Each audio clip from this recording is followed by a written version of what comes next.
Ok. Pessoal, então vamos aguardar mais um pouquinho.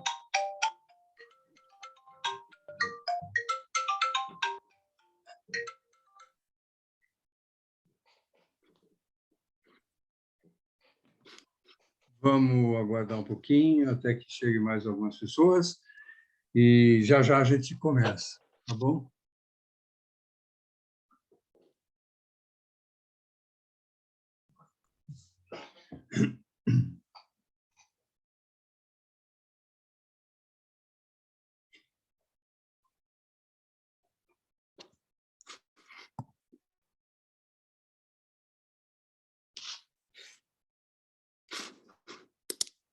Acho que já dá, né?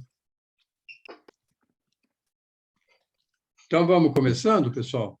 Boa noite a todos, né? Então, primeira coisa que eu quero confessar para vocês, que eu preferia que esse nosso encontro aqui fosse presencial, porque aí a gente poderia, vamos dizer, avançar um pouquinho mais profundamente no que é o nosso assunto. Mas, porque aí a gente poderia, se fosse presencial, a gente poderia fazer algumas vivências, poderia fazer algumas leituras corporais, poderíamos fazer algumas trocas entre colegas, poderíamos definir alguns objetivos e tal para determinadas questões e tudo mais. Assim fica um pouco mais difícil mesmo, então a gente não vai entrar nessa situação. Só vamos fazer alguma vivência, talvez uma vivência, para que vocês experimentem uma situação. Agora, também é o seguinte, eu reconheço que essas plataformas digitais, elas simplificam e facilitam também a comunicação e favorecem a presença de mais pessoas, né? Então, isso já é suficiente, vamos dizer, para justificar esse nosso encontro dessa forma. E por isso que eu aceitei e achei até bom, tá? Agora, eu gostaria de saber um pouco quem que está aqui com a gente. Assim, pessoas, e assim, que se vocês pudessem ou quisessem, vocês mandassem alguma mensagenzinha com uma identificação do seguinte tipo. Por exemplo, eu sei que tem rolfistas, então eu mandasse a identificação, rolfista. O outro pode ser interessado em conhecer.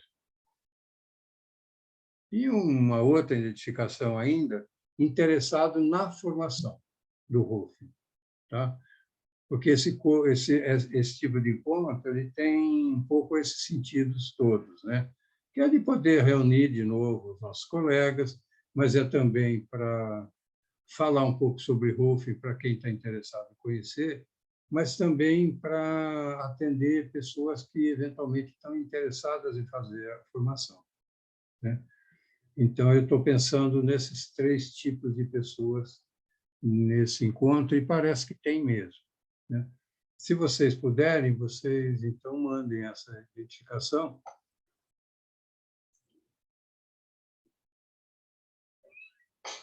Então, tem aí a Tânia, que é rolfista, e assim por diante. Só para a gente ter uma ideia com quem que a gente está falando. Se são só colegas, é uma coisa. Se são com outras pessoas que querem conhecer mais do Rolf, é outra coisa.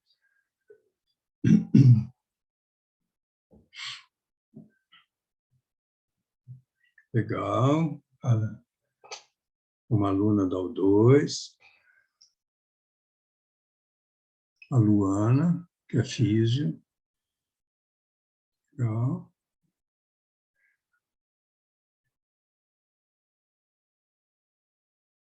Uma paciente da Bia, e assim vai. A Lília Andrade, querendo conhecer.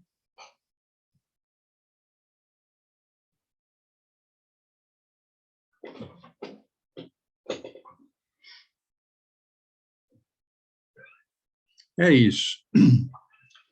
Então, a gente vai falar de Rolf, né? Eu vou ver algumas coisas que nós vamos falar, passar para vocês. E É assim, eu vou começar falando sobre um diálogo que eu já ouvi, muita gente já ouviu, um diálogo, no caso aqui, em espanhol, tá? E que acabou virando uma piadinha aqui no Brasil, que é bem assim, quer dizer, duas pessoas que não se encontravam há um tempo, de repente elas se encontram, e uma delas, um dos espanhóis, olá, que tal? E o outro fala, olha para ele e fala, tudo bem, o que queres que te cuente?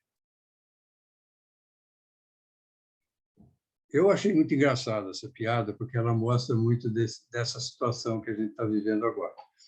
Quer dizer, não é nada fácil falar do Rolf em palavras, etc., e conseguir expressar, pelo menos de uma maneira satisfatória, o que é esse método, o que é esse Rolf, em poucas palavras, né, em pouco tempo.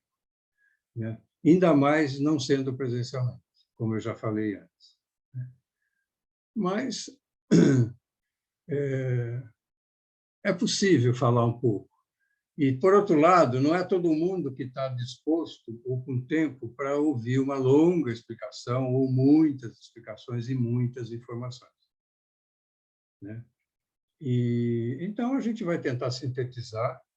Uma das coisas que eu vou fazer é trazer de volta um pouco algumas informações que já foram trazidas pelo Pedro Prado, pela Paula Matoli e pela Lúcia Merlino, que foram os palestrantes anteriores, antes dessa palestra aqui. Tá? Eu vou trazer de volta algumas coisas para não ficar repetindo de formas diferentes, eu vou trazer um pouco com meus comentários também. Tá?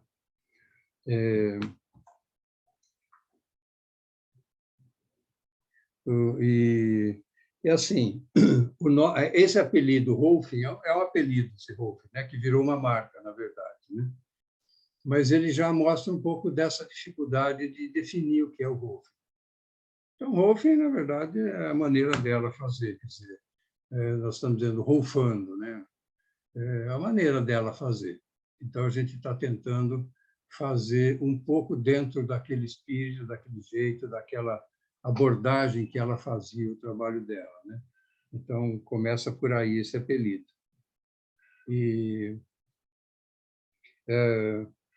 o nome que ela escolheu, que a Aida Wolff escolheu para o trabalho dela, né, para o método dela, logo no início, era de integração estrutural.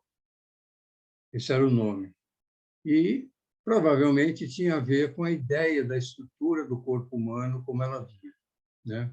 Como é que ela podia lidar com essa estrutura do corpo humano e ajudar essa estrutura toda a se integrar e tudo mais, né?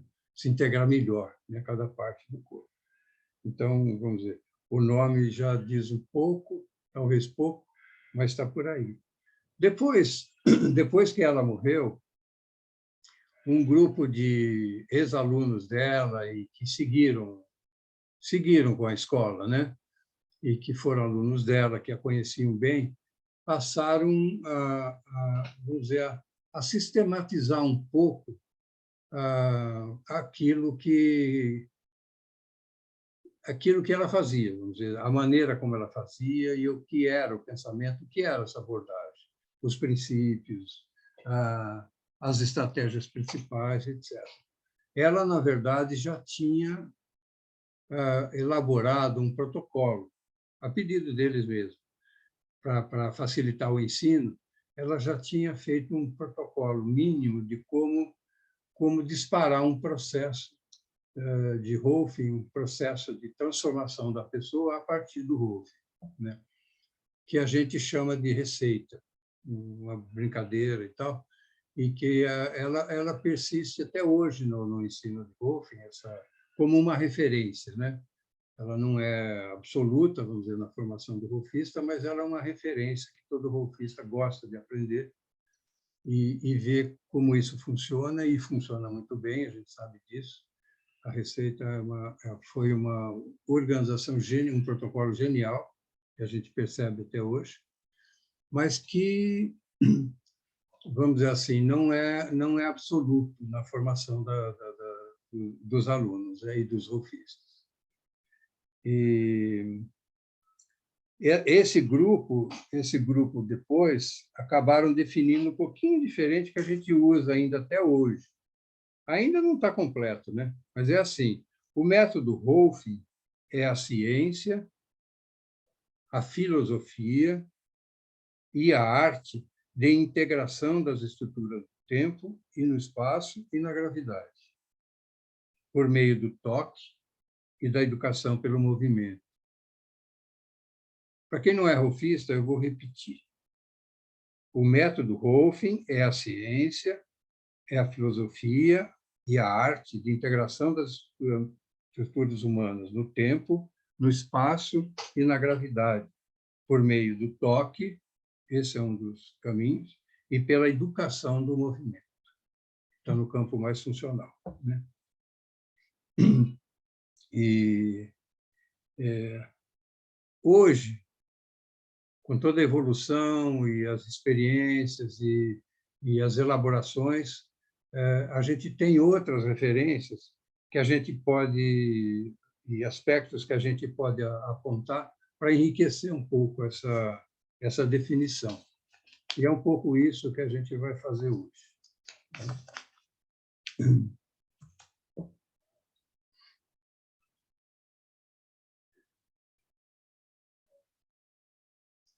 Então, os anteriores que fizeram o trabalho, eu já falei para vocês, eu vou repetir. O primeiro foi o Pedro Prado, depois foi a Paula Matoli e depois a Lúcia Merlin, tá? Que fizeram.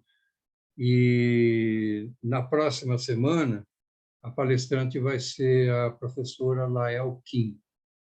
Ela é americana de origem, residente no Brasil, é uma professora de avançado, né, no Rolf, e ela vai fazer a palestra lá de Florianópolis na próxima semana. Tá? Bom, então vamos falar um pouquinho do Pedro Prado. Tá? Ele conheceu o Rolf, eu acho que é importante saber isso, porque tem a ver com a história da Escola Brasileira de Rolf. Tá? Ele conheceu o Rolf no final dos anos 70 e fez a sua formação nos Estados Unidos a partir de 1981. Em 87, ele organizou, com professores estrangeiros, o primeiro curso de formação aqui no Brasil. E no ano seguinte, em 88, ele fundou a Associação Brasileira de Rolf, que a gente chama de ABR. A primeira classe dele como professor foi em 1991, e ele teve como assistente dele a atual professora avançada, que é essa que eu falei, ela é o Kim. Tá? A escola brasileira cresceu a partir daí e hoje tem 218 rolfistas brasileiros, tá? E associados, né? E tem também recebido alunos rolfistas dos Estados Unidos, da Europa e de outros países que escolheram se formar por aqui, na nossa escola. Tá? A escola brasileira também ganhou status de representante do Rolf em toda a América Latina, né? E alguns dos nossos professores contribuíram também para criar as escolas e associações de Rolf do Japão e da Austrália.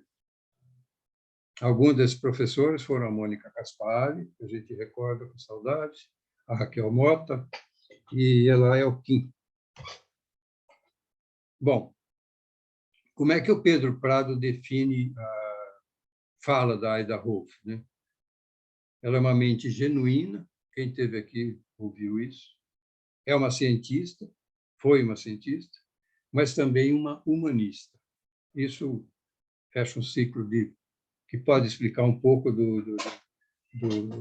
da abordagem, né, que ela usou para criar o método dela. Ela teria criado o método dela entre os anos 1930 e 40, mais ou menos nesse período. E aí o Pedro fez assim uma coisa que eu achei muito boa, é que ele apontou algumas noções fundamentais que ela trouxe, que a Aida introduziu no trabalho corporal. assim, de certa forma, ela trouxe isso. Talvez tenha havido outros que trouxessem alguns aspectos disso, mas ela muito claramente trouxe para o trabalho corporal algumas dimensões que vale a pena levantar, que eu vou levantar aqui agora, tá? Então, a primeira dessas contribuições, que é a seguinte, ela chamou a atenção para a importância de alguns tecidos conjuntivos moles, certo? Essa foi a primeira coisa que ela fez. Ela era bioquímica, ela era especializada nesse campo dos tecidos conjuntivos, então era a praia dela, vamos dizer assim, né?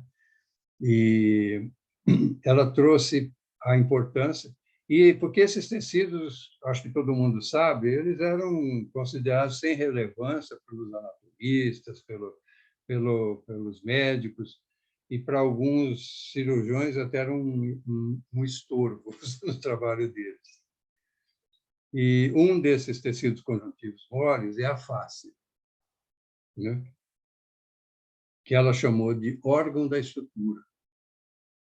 E são tecidos importantes, né? Porque eles permeiam todo o corpo, eles envolvem, separam, contêm, estabilizam as estruturas. E uma das estruturas que eles contêm e estabilizam são os músculos, tá? Sem as faces, as fibras musculares, por exemplo, não teriam como mover as estruturas e desencadear o movimento do corpo. Então, são essas coisas, essa assim, parte da importância que tem, né? Esses tecidos. E a relação entre elas, dependendo de como a gente se move, a gente fica, a relação entre elas pode dificultar um pouco essa expressão que elas conseguem dar para o movimento, né? Então, mexer nesses tecidos, liberar um pouco esses tecidos, em alguns casos, é importante para facilitar, para dar mais liberdade para o movimento e permitir formas diferentes de movimento e de expressão, né?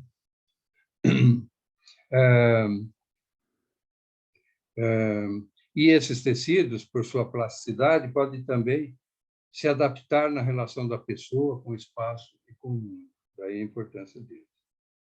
Mais recentemente, as faces ganharam um pouquinho mais de notoriedade ainda nos estudos do corpo humano e também entre os médicos, educadores físicos e tal. Esses estudos que vêm vindo já de algumas décadas, mas que avançaram bastante nas últimas duas, que mostraram que são dentro do corpo, dentro da percepção, no campo da própria percepção, né? Que revelam que nas fáscias e em camadas intersticiais existem muitos outros sensores capazes de ajudar não só no equilíbrio da gente, mas também para nos informar como é que nós estamos. Quer dizer, como é que a gente sente o nosso movimento é muito a partir daí, né? Como é que a gente percebe que o nosso movimento está melhor ou não, se está restrito ou não, tem a ver muito com informações que vêm desses sensores, né? Então, ele nos informa também sobre a qualidade do nosso movimento e do nosso gesto. E, por isso, a face passou a ser chamada também de órgão sensorial, né? Tem sido chamado de um órgão sensorial, quer dizer, ganhou uma importância muito maior. E ela tem mesmo, trabalhar com a face, entender de face, para nós rofistas, é um assunto muito importante, que ele tem uma importância grande, e não tem uma importância absoluta, porque tem outros aspectos do nosso conhecimento, do nosso trabalho, que precisam ser compreendidos e trabalhados, e para permitir que essas faces possam ter uma função mais livre, um pouco mais eficiente, e mais consistente no corpo humano, né? Que tem a ver com a nossa atitude e a nossa maneira de nos relacionar e tocar o nosso tempo, né? A segunda contribuição que ele trouxe, que ela trouxe para o trabalho corporal, é a da força da gravidade, que é uma coisa óbvia para nós hoje, tá? é uma coisa muito óbvia, a gente sabe da gravidade. O nosso corpo é uma força de atração, mas que o nosso corpo entende como peso, né? E, e, e que esse peso, essa força de atração, que pode exercer uma força negativa no corpo, que é uma coisa que ela trouxe, né? Pode ser uma coisa, uma força negativa, como a gente cansa, a gente se machuca, a gente se estressa, lidando com essa força, depende como, ela também pode ser. Eu vou ler aqui porque eu estava me perdendo um pouco. Pode exercer também ser um recurso organizador de toda a estrutura corporal. Ela pode tanto ser alguma coisa que nos atrapalha, que nos incomoda, que nos dá trabalho, mas ela pode também ser um elemento organizador e estruturador da nossa ação. A gente vive, é uma força que é igual para todo mundo e que a gente, de certa forma, organiza o nosso corpo, cada um da sua maneira, de uma maneira diferente para lidar com ela, para considerar essa força da gravidade.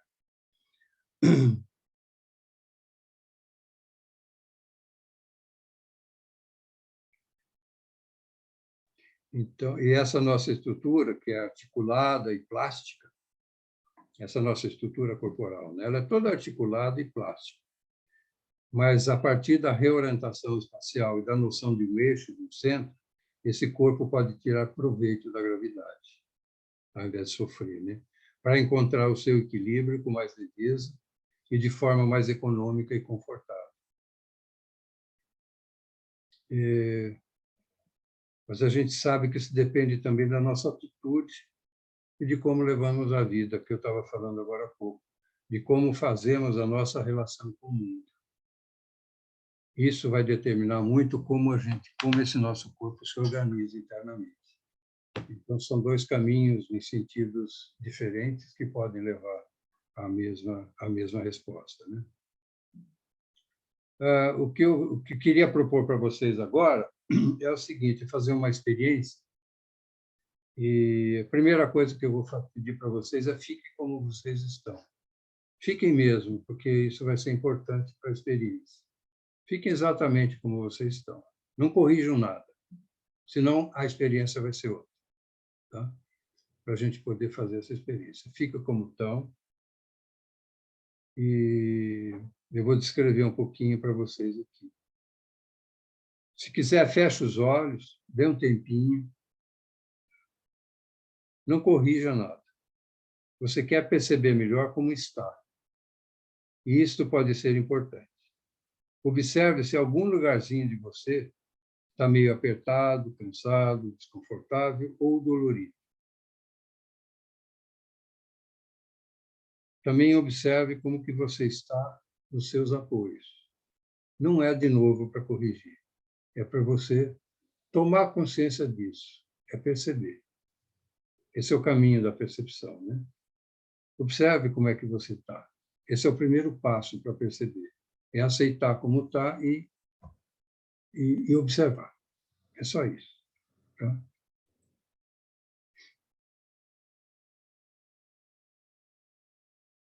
Tá bom. Agora, se você quiser, procure se posicionar melhor, ainda sentado, se estiver sentado, né? Com os pés no chão, vê se seus pés estão te dando suporte, se você está bem sentadinho.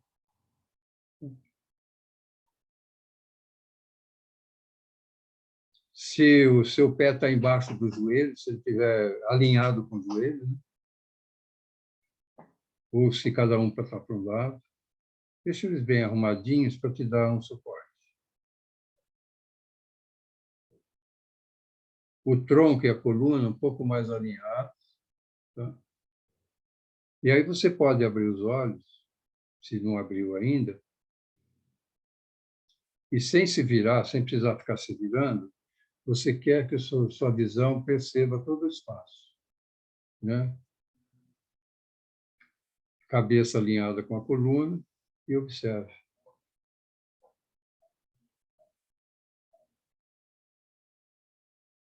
E agora compare o que mudou. Se é que mudou alguma coisa, compare se mudou alguma coisa. É uma coisa simples, né? Se você quiser, comente pelo chat, tá? Se houve alguma mudança ou não. É um trabalho de percepção, mas também de busca de um posicionamento que possa te deixar mais confortável. No fundo, é isso. Tá?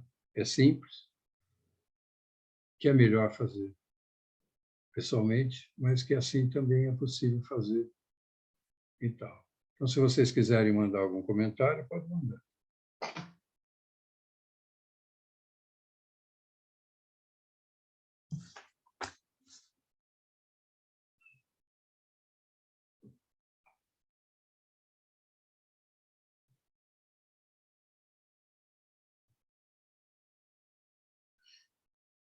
Aham. A Luana, o corpo ficou mais ativo. Ok.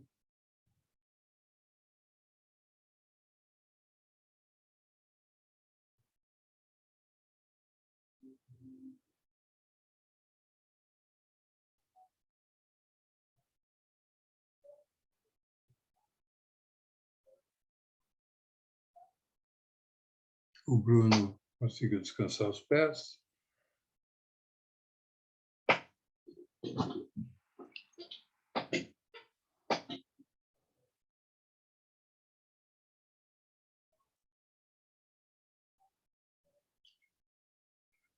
Adriana. Tá certo.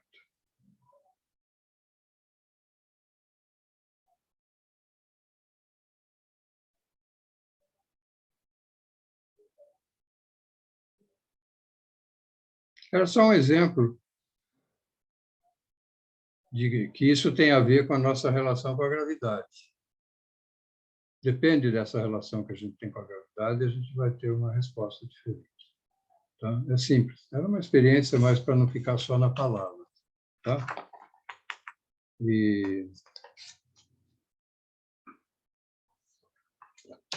Então, eu queria comentar um pouquinho sobre isso, que é, na verdade, um parênteses pessoal que eu vou fazer aqui, sobre a minha experiência com o Rolf e mais algumas coisas. Que essa ideia do conceito sobre a ação da gravidade é, na verdade, o ponto de partida para a busca da melhora da qualidade do movimento, que eu aprendi parcialmente nas práticas de Tai Chi Chuan, desde os anos 70, né? E que depois eu reconheci acontecer no meu corpo logo nas primeiras sessões de Rolf. E que isso foi um dos grandes motivos para eu decidir a fazer a formação de Rolf. Eu percebi que o Rolf era o método, eu tinha experimentado muita coisa, e que o Rolf é o que deu uma resposta assim quase que imediata para uma coisa que eu estava buscando, trabalhando, e que tinha a ver com a qualidade do movimento. Né?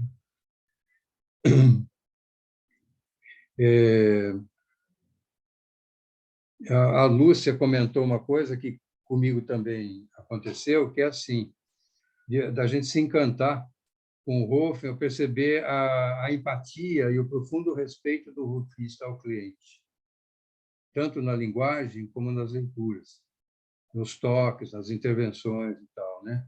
Pela maneira como o rolfista acolhe o cliente, respeitando a sua individualidade e as suas diferenças, respeitando aquilo que ele precisa, o que ele pede e o que ele pode, né? E isso tudo tem a ver com a qualidade da nossa relação terapêutica, ou melhor, educacional. Alguns de nós preferem chamar de relação educacional, porque a gente trabalha no campo educacional, mais do que qualquer outro, mais do que o terapêutico e mais do que, muito menos, do que outros aspectos da área da cura e da medicina ou do conserto, vamos dizer assim. A gente trabalha muito mais nesse campo educacional, de ajudar as pessoas a aprenderem como elas podem ficar melhor, né? Atualmente, para mim, quer dizer, eu considero esse aspecto da relação o que mais diferencia em qualidade o nosso trabalho. A gente tem muitos aspectos importantes, e que dão, vamos dizer, prestígio para o nosso trabalho. Eu acho que essa da qualidade da relação ainda é o mais forte, porque é o que permite que o cliente, quer dizer, a pessoa com que você está trabalhando, ela faça o caminho dela de percepção e de crescimento. Vamos dizer. Não é uma coisa que nós ensinamos para ela, não é uma coisa que a gente impõe a ela ou mostra como deve ser feito, deixa de ser. A gente usa de técnicas e exemplos para ajudar a pessoa a experimentar e poder perceber nela como que ela poderia melhorar para ela, como que ela quer, como que ela gosta de estar e fazer e viver, né? É nesse sentido. Para mim, isso tem uma importância muito grande no trabalho que a gente faz. E eu me tornei jornalista no início dos anos 70, quando, por sorte, comecei também a praticar, aqui eu estou lendo, tá? A praticar Tai Chi com um mestre chinês que foi professor na China e migrou para o Brasil em 1960. Durante nossa prática, aprendemos muito sobre como buscar esse eixo que nos trazia equilíbrio e leveza no movimento, e também na qualidade de contato com o outro. Aprendemos também a como ajudar o colega a encontrar a mesma coisa. Isso combinou muito com o que eu vi no Wolff, então foi mais uma coisa que me ajudou a escolher o Wolff. Outra coisa que eu queria falar é o seguinte: nesse fim de semana, eu vi uma entrevista no jornal de uma professora importante brasileira de movimento, que eu não vou citar o nome, não há necessidade, e ela fez uma afirmação, ela repetiu na entrevista várias vezes essa mesma afirmação, que eu concordo bastante com ela, que é o seguinte: ela diz que repete muito isso quando ela dá as aulas dela de movimento. Ela dá muitas aulas há muitos anos e me parece muito boa. Eu não a conheço, confesso para vocês que não conheço, mas a afirmação dela é a seguinte: o corpo foi feito para o movimento. Essa é a frase que ela usa muito e que ela repetiu nas entrevistas várias vezes. Mas eu queria mudar um pouco a ordem dessa frase para dizer para vocês um pouco melhor como a gente trabalha com o movimento, que é a seguinte: a qualidade do nosso movimento, influenciada pela maneira como nos relacionamos e como caminhamos na vida, construiu o nosso corpo como ele é hoje.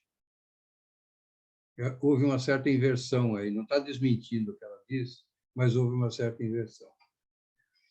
A boa notícia é que esse mesmo movimento, com outra qualidade, ainda pode modificar o nosso corpo. Tá? Por isso que eu estou citando o caso dela, eu acho que ajuda a entender um pouquinho a nossa perspectiva, assim, o nosso jeito de ver. Então, continuando a minha historinha aqui, que eu vou terminar já, nos anos 80 eu passei a experimentar algumas técnicas de terapia corporal e práticas funcionais que pudessem ajudar nessa busca, como Doinho, Shiatsu, RPG, Eutonia, Pilates, Feldenkrais e tal. E já nos anos 90 eu experimentei o Wolff. Na metade dos anos 90, perto da metade. Na época com o Pedro Prado. E aí eu me convenci que queria fazer essa formação. Eu sabia, por causa eu era jornalista, eu era totalmente ignorante nas cadeiras básicas, né? Então eu sabia muito bem que eu ia estudar muito as chamadas cadeiras básicas, anatomia, fisiologia, cinesiologia, né? E aspectos biomecânicos humanos. E depois me dei conta que havia aprendizados ainda mais importantes a serem adquiridos para me tornar um bom wolfista. Eu quero dizer que aprender as cadeiras básicas é muito importante, é mesmo, mas há questões que eu considero mais importantes ainda, e que todas elas precisam ser aprendidas para a gente ser um bom wolfista, né? E assim foi. Eu me formei em 1999, e nesse mesmo ano deixei o jornalismo e montei o meu espaço de atendimento com Wolff e práticas de movimento. Então, terminei com o meu depoimento aqui como como rolfista e professor. E voltando ao Pedro, né, aquilo que ela contribuiu com o trabalho corporal, a terceira contribuição foi o seguinte: ela trouxe uma dimensão para os trabalhos corporais que era justamente o quê? De que o ser humano tem muitas dimensões. A de que o arranjo biomecânico não é o único arranjo. A ideia de que a integração estrutural equivale, não é a mesma coisa, mas equivale à economia funcional. E que é possível considerar qual foi a história de cada um e que como ela modificou a sua subjetividade. A ideia de que a melhora da postura e do biomecânico favorece a melhora do subjetivo e do psicobiológico. Melhora a qualidade da relação da pessoa consigo mesma, com o espaço e com o mundo. Tá?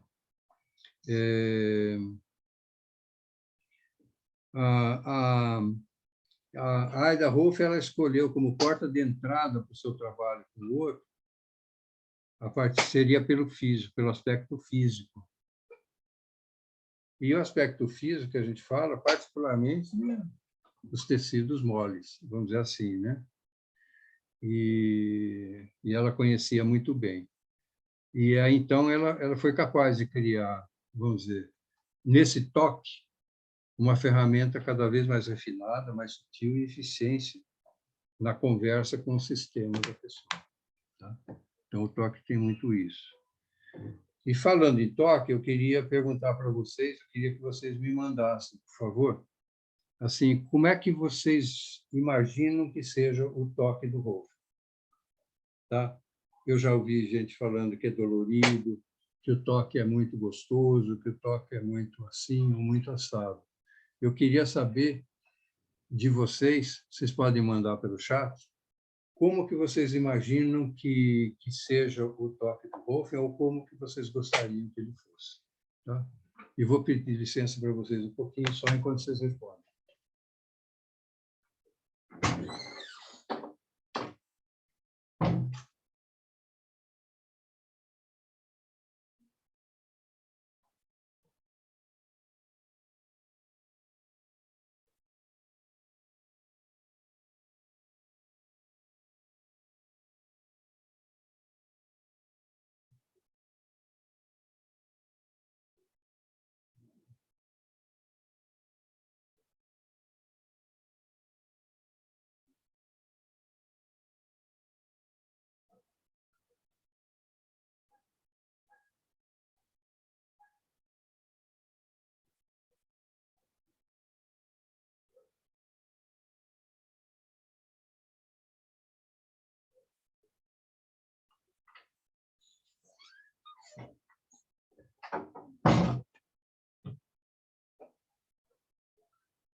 Alguém respondeu? Deixa eu ver.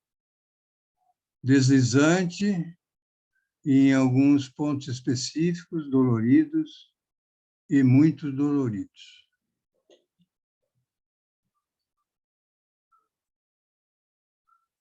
Delicado e profundo. Renata de Carvalho.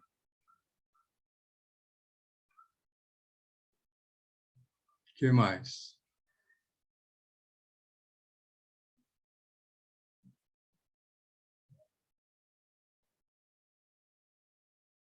Revigorante, a Luana Guida.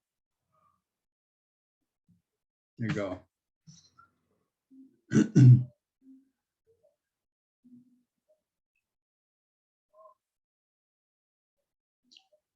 Eficiente, a Rosângela.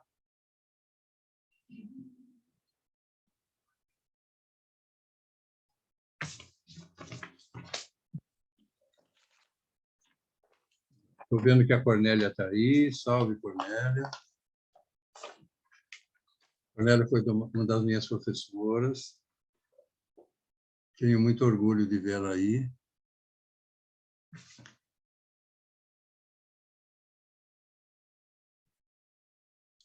Então, o toque, vamos dizer, eu estou falando do toque agora, por quê? Porque, falando um pouco, primeiro que é uma das ferramentas, vamos dizer, um dos pontos principais de acesso, né, do nosso trabalho. E ele é um toque especial, não é um toque qualquer, é um toque muito diverso, ele é bastante diverso, porque depende muito da pessoa que está recebendo esse toque, depende muito da situação em que está a pessoa que está recebendo esse toque. Então, é um dos pontos que foram muito trabalhados pela escola de Wolff desde os velhos tempos até agora, e continua sendo bastante trabalhado, né? O toque é muito diverso e depende muito daquilo, é o que eu disse, quer dizer, como essa pessoa, depende da sensibilidade dela, da sensorialidade dela, depende do estado do corpo dela, depende de uma série de coisas, depende até das patologias que ela possa ter, etc. O toque pode ser muito diferenciado, vamos dizer assim, né?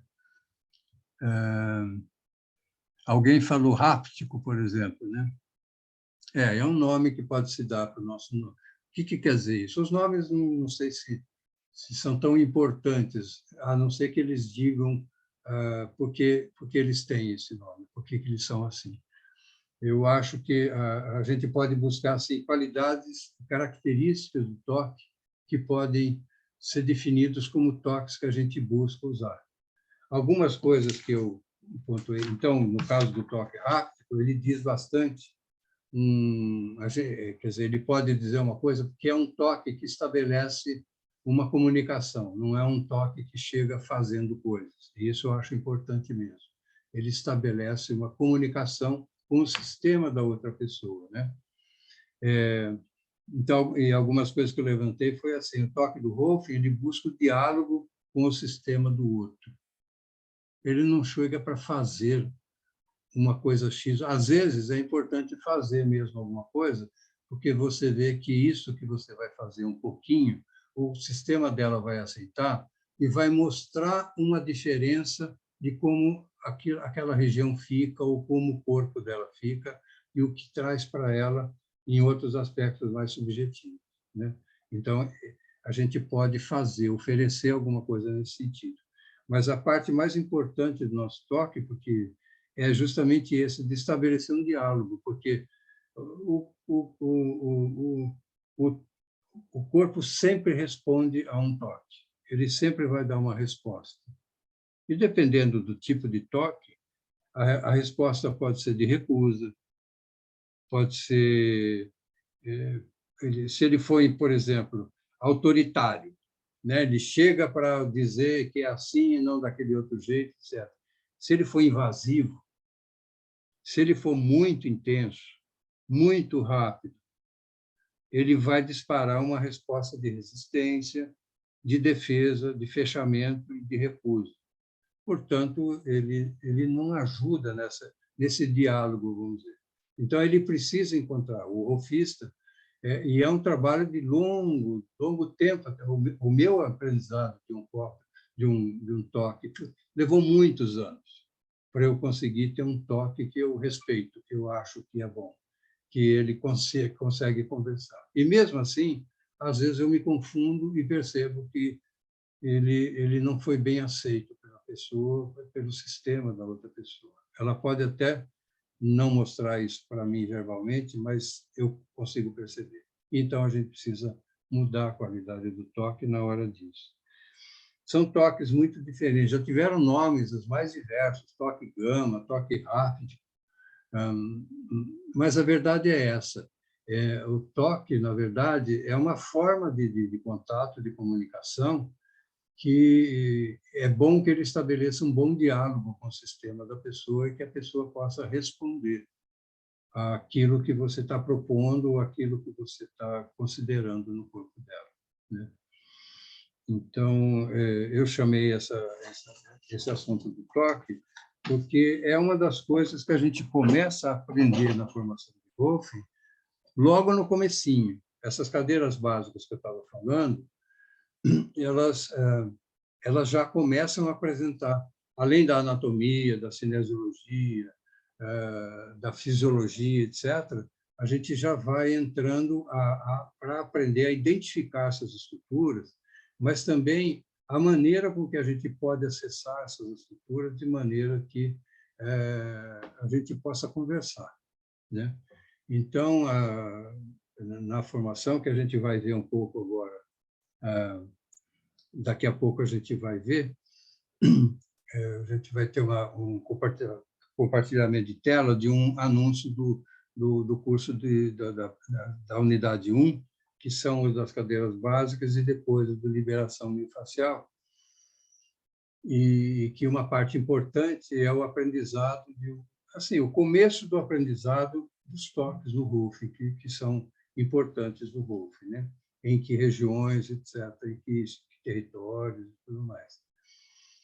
E então é por isso que eu estou falando isso, falando do toque agora um pouquinho, para vocês terem uma noção. E se vocês tiverem alguma dúvida ou comentário, pode fazer agora, porque o próximo passo seria ver essa programação do curso. Tá? Eu acho que é importante informar para aqueles que estão interessados na formação do Wolf, ou pelo menos na formação dessa primeira parte, que é a da unidade 1, que a gente chama, que dá um certificado de liberador miofacial, de quem pode trabalhar profissionalmente com esse conhecimento, que é o conhecimento de uma parte dessa ferramenta do Wolf, que é a do toque, e de como fazer algumas leituras e compreender o corpo da pessoa e que tipo de toque ela poderia precisar. Que é um primeiro passo e que é a porta de entrada na formação do Wolf. Tá? Então, se vocês quiserem fazer alguma pergunta, algum comentário, senão a gente entra para ver esse anúncio desse curso, tá bom?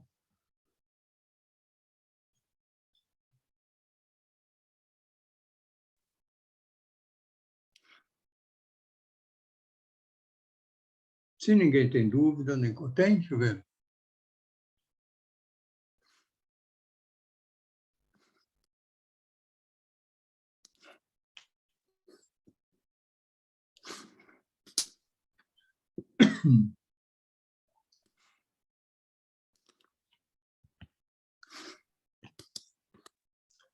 Então, podemos fazer o compartilhamento de tela, Bruno?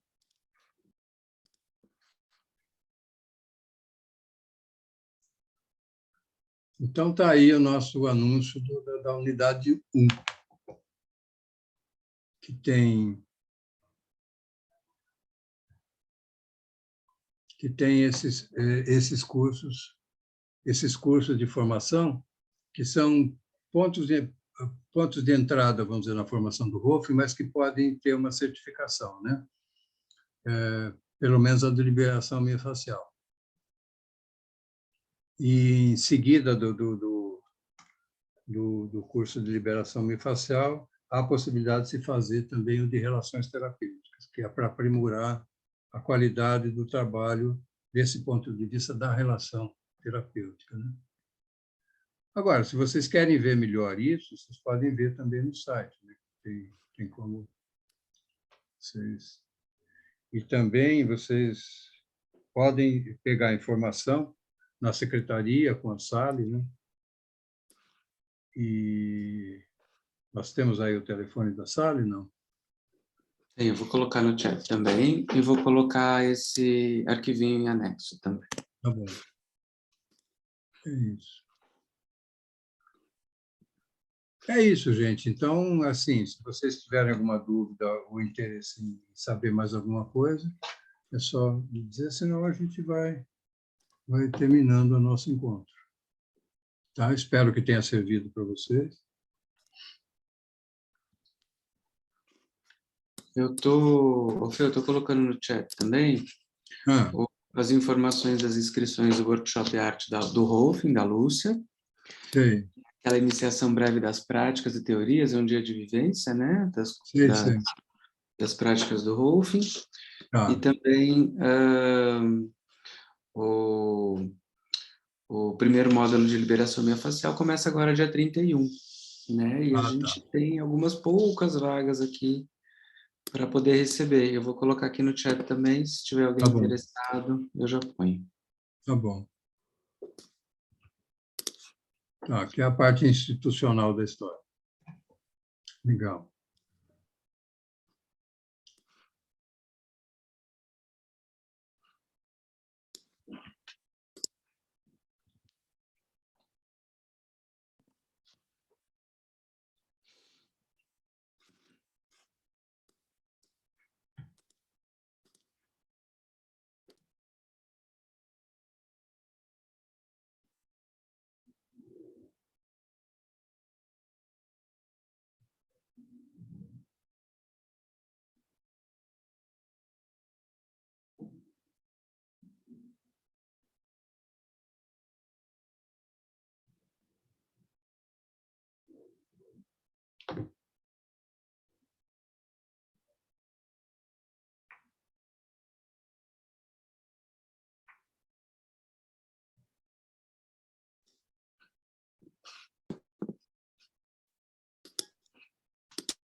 Você vai seguir para um fechamento agora, Alfeu? Uhum. Beleza.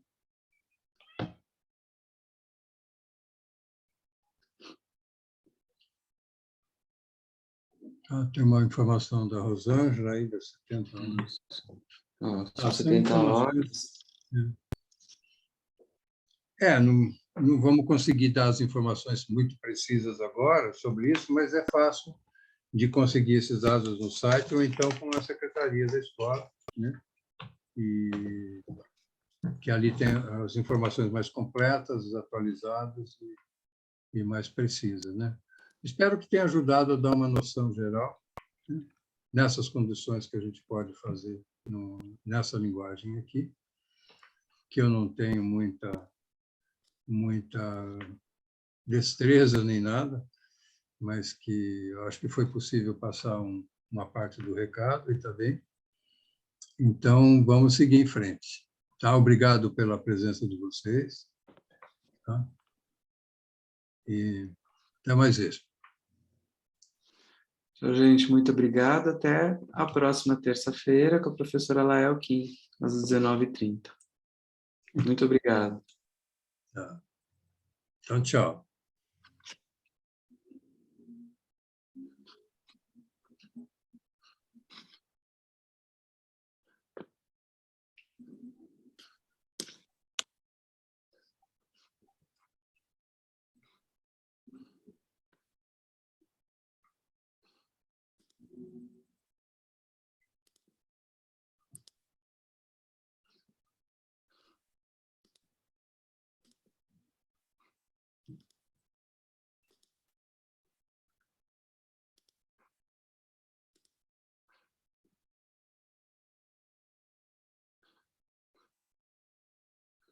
Ana Paula Couto está escondidinha aqui, mas ela é a pessoa que faz a geração de conteúdo, Alfeu. Sim. Ela que escreve e faz os conteúdos do Instagram. Sim. Deixa eu só colocar... Pronto, para não ficar ninguém aqui. Beleza, peraí.